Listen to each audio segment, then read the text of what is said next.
Reincarnation. I doused myself that night with more than the daily dose. As I chose to overdose on the dosage, my mind and body froze, and I dozed off those pain-relieving pills that would host the numbness role.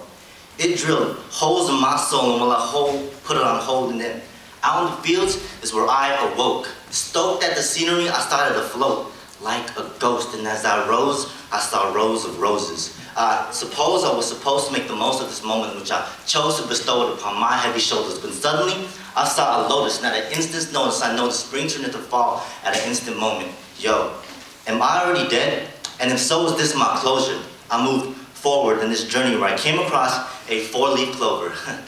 Must be my lucky day. Man, fuck leprechauns. And so this green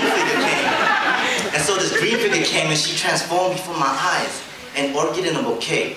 This girl from a distance approached me and came. Beautiful she was, I asked for her name, and knowledge was strange. Her aura seemed kind of deranged. You see, she had no face. Her violet thick hair covered that space, and I asked, "What is your name?"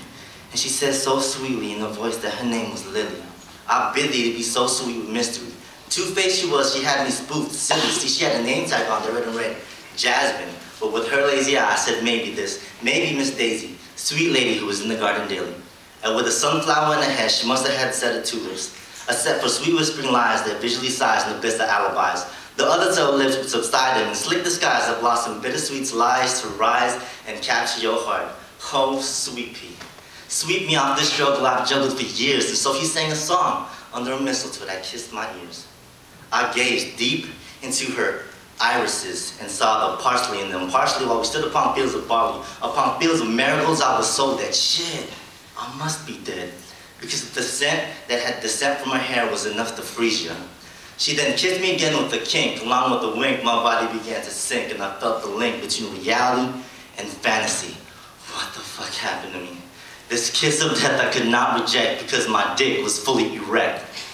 Now, it's not time yet, I must object, and as I was lavished with lavender, I laughed at her. Poised in her poison ivy, escaped this florist.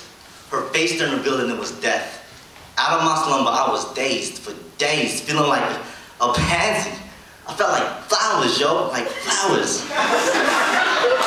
That you would give to loved ones to show how much you care in hopes to brighten the day. Flowers to give away to show your lover how much you love her, especially on Valentine's Day. Like the flowers that you would leave with a mysterious, secret admirer note. Or flowers that you would leave on someone's grave just to show how much you're thinking of them. I felt all of what flowers would colorfully represent. It was an appreciative, dandelion around feeling.